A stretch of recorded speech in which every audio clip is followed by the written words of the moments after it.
Hello दोस्तों, आज की वीडियो में जानेंगे कंप्यूटर से संबंधित बहुत ही महत्वपूर्ण सवाल। दोस्तों, अगर सब लोग जवाब मालूम हो तो कमेंट में जरूर बताएं। पहला है, कंप्यूटर की भौतिक बनावट कहलाती है? A. Software, B. Hardware, C. Firmware, D. Humanware. इसका सही जवाब है ऑप्शन बी, हार्डवेयर। कंप्यूटर की भौतिक संरचना को हार्डवेयर कहा जाता है। कंप्यूटर हार्डवेयर के उदाहरण motherboard, RAM, CPU, mouse, keyboard, CD, DVD, hard disk आदि है। अगला सवाल है, वह हार्डवेयर डिवाइस कौन सी है जिसे आम तौर पर कंप्यूटर का ब्रेन कहलाता है? A. RAM, B. Data input, C. CPU, D. ALU. इसका सही उत्तर है सीपीयू। सेंट्रल प्रोसेसिंग यूनिट को सीपीयू के रूप में संक्षिप्त किया जाता है। सीपीयू को किसी भी कंप्यूटर सिस्टम का मस्तिष्क कहा जाता है। अगला सवाल है, इंटीग्रेटेड सर्किट चिप आईसी का विकास किसने किया था? A. CV Raman, B. Robert Brown, C. Robert Noyce और Jack Kilby, D. Charles Babbage ने। इसका सही जवाब है ऑप्शन सी, रॉबर्ट नॉयस और जैक किल्बे ने किया था। अगला सवाल है, चुंबकीय डिस्क पर किस पदार्थ की परत होती है? A. Iron oxide, B. Phosphorus pentoxide, C. Magnesium oxide, D. Sodium peroxide. इसका सही जवाब है ऑप्शन ए, आयरन ऑक्साइड की परत होती है। अगला सवाल है, अक्षरों तथा चिन्हों को बाइट में स्टोर करने की विधि को क्या कहते हैं? इसका जवाब है बाइनरी का एक अंक जैसे 0 या 1 बिट कहलाता है। 8 बिट मिलकर 1 बाइट बनता है। इन बाइट्स को स्टोर करने को डिजिटलाइजेशन या डिजिटलीकरण कहते हैं। अगला सवाल है, डिजिटल कंप्यूटर किस सिद्धांत पर कार्य करता है? ए. गणना, बी. मापन, सी. विद्युत, डी. लॉजिकल। इसका सही जवाब है ऑप्शन ए, गणना। गणना एवं तर्क डिजिटल कंप्यूटर की कार्य पद्धति सिद्धांत पर आधारित होती है। अगला सवाल है, कोबोल भाषा किसके लिए उपयोगी है? ए. व्यावसायिक कार्य, बी. ग्राफिक कार्य, सी. वैज्ञानिक कार्य, डी. इनमें से कोई नहीं। इसका सही जवाब है ऑप्शन ए, व्यावसायिक कार्य। कोबोल का अर्थ कॉमन बिजनेस ओरिएंटेड लैंग्वेज है। कोबोल का उपयोग मुख्य रूप से कंपनियों और सरकारों के लिए व्यवसाय, वित्त और प्रशासनिक प्रणालियों में किया जाता है। अगला सवाल है, कंप्यूटर भाषा जावा के आविष्कार कौन है? A. IBM, B. Microsoft, C. Sun microsystem, D. Infosystem. इसका सही जवाब है ऑप्शन सी, सन माइक्रोसिस्टम ने सन 1995 की थी। अगला सवाल है, कौन सा सॉफ्टवेयर शब्द संसाधन में प्रयोग किया जाता है? A. PageMaker, B. WordStar, C. MS Word, D. इनमें से कोई नहीं। इसका सही जवाब है ऑप्शन सी, एमएस वर्ड। अगला सवाल है, रैम किस प्रकार की मेमोरी है? ए. बाहरी, बी. सहायक, सी. भीतरी, डी. मुख्य। इसका सही जवाब है ऑप्शन डी, मुख्य प्रकार की मेमोरी है। अगला सवाल है, रैम और रोम कौन सी मेमोरी है? रैम यह वॉलेटाइल मेमोरी है, यानी इसमें संग्रहित डेटा बिजली की सप्लाई के बिना हट जाता है। रोम यह नॉन वॉलेटाइल मेमोरी है, जिसमें स्टोर डेटा स्थायी रूप से सुरक्षित रहता है। अगला सवाल है, स्थायी और अस्थायी मेमोरी में क्या अंतर होता है? जवाब है, ये कंप्यूटर की वे मेमोरी होती है जिसमें कंप्यूटर के अचानक पावर ऑफ होने पर स्टोर किया हुआ डाटा एरेज या डिलीट हो जाता है। और कंप्यूटर में इस अस्थायी मेमोरी को नॉन वॉलेटाइल मेमोरी भी कहा जाता है, और जिस मेमोरी में डाटा परमानेंट रूप से स्टोर होता है उस प्रकार की मेमोरी को वॉलेटाइल मेमोरी कहा जाता है। अगला सवाल है, कंप्यूटर के संदर्भ में एएलयू का तात्पर्य है? A. Algebraic logic unit, B. Arithmetic logic unit, C. Algebraic local unit, D. Arithmetic local unit. इसका सही जवाब है option B, arithmetic logic unit.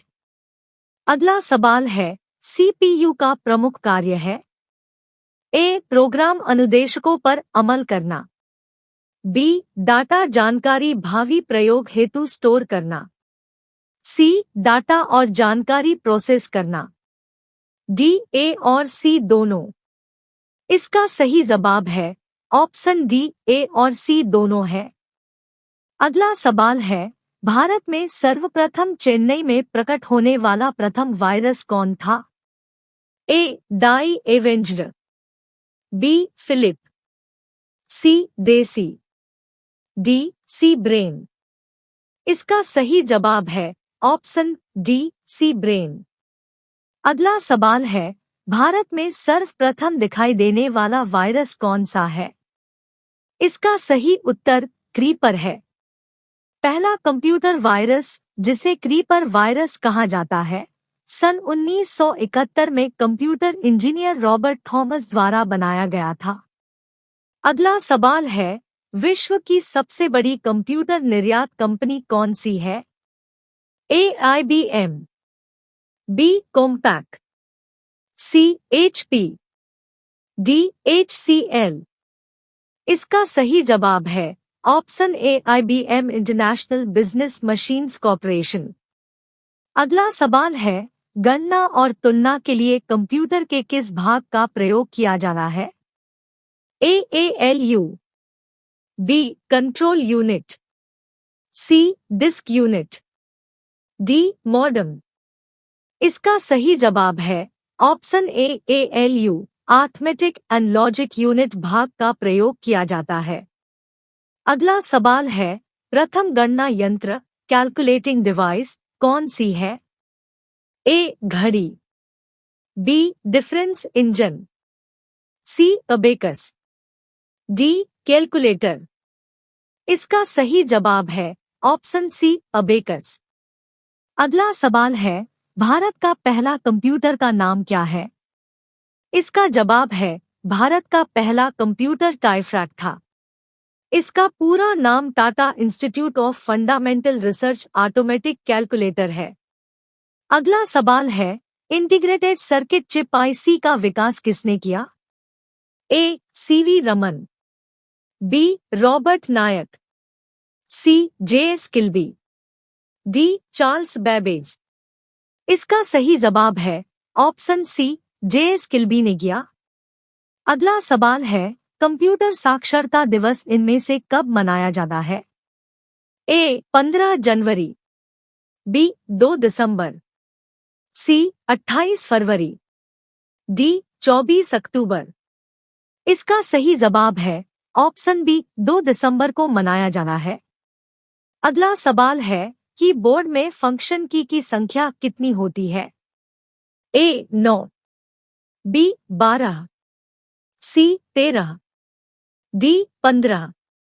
इसका सही जवाब है ऑप्शन बी, 12 फंक्शन की F1 से लेकर F12 तक होती है। अगला सवाल है, पहला कंप्यूटर माउस किसने बनाया था?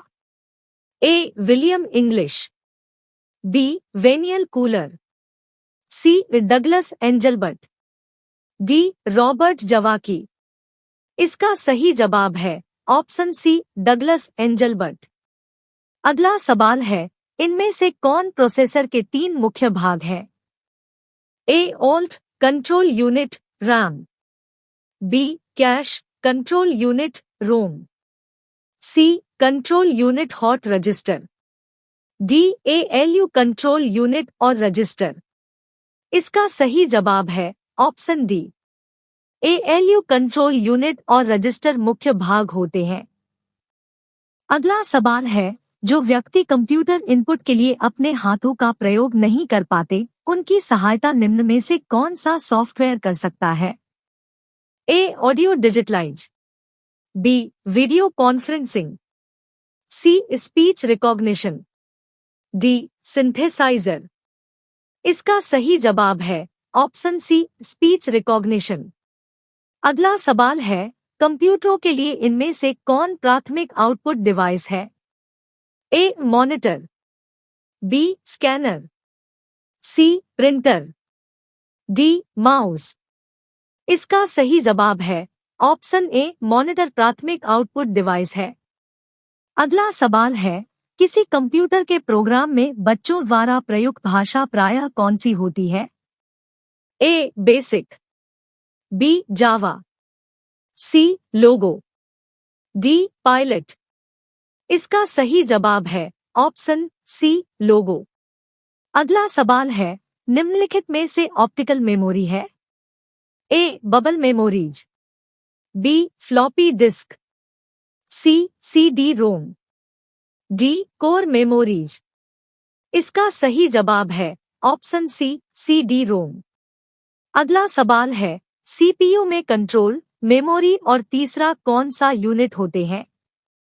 ए. Micro, B. Processor, C. Output, D. Arithmetic logic. इसका सही जवाब है ऑप्शन डी, अर्थमेटिक या लॉजिक यूनिट होते हैं। अगला सवाल है, एक हार्डवेयर डिवाइस जो डाटा को अर्थपूर्ण इंफॉर्मेशन में परिवर्तित करता है? A. Processor, B. Input device, C. Program, D. Protector. इसका सही जवाब है ऑप्शन ए, प्रोसेसर। प्रोसेसर एक हार्डवेयर डिवाइस है जो डाटा को अर्थपूर्ण इंफॉर्मेशन में परिवर्तित करता है। अगला सवाल है, निम्न में से कौन सा कंप्यूटर का बुनियादी कार्य नहीं है? ए. डाटा को प्रोसेस करना, बी. टेक्स्ट को स्कैन करना, सी. इनपुट को स्वीकार करना, डी. डाटा को स्टोर करना। इसका सही जवाब है ऑप्शन बी, टेक्स्ट को स्कैन करना। अगला सवाल है, माइक्रोप्रोसेसर जो कंप्यूटर का मस्तिष्क होता है, उसे कहा जाता है? A. Software, B. Microchip, C. Raw data, D. सभी कथन सत्य है। इसका सही जवाब है ऑप्शन बी, माइक्रोचिप जाता है। अगला सवाल है, CPU का मुख्य घटक है? A. Control unit, B. Memory, C. Arithmetic logic unit, D. उपरोक्त सभी। इसका सही जवाब है ऑप्शन डी, उपरोक्त सभी है। अगला सवाल है, OCR का पूर्ण रूप क्या है? OCR का पूर्ण रूप ऑप्टिकल कैरेक्टर रिकॉग्निशन होता है। अगला सवाल है, कौन सी डिवाइस प्रोग्राम और डाटा के बीच का अंतर समझ सकती है? A. Memory, B. Input device, C. Output device, D. Micro processor. इसका सही जवाब है ऑप्शन डी, माइक्रो प्रोसेसर। दोस्तों, वीडियो अच्छी लगी हो तो लाइक और चैनल सब्सक्राइब कर देना। धन्यवाद।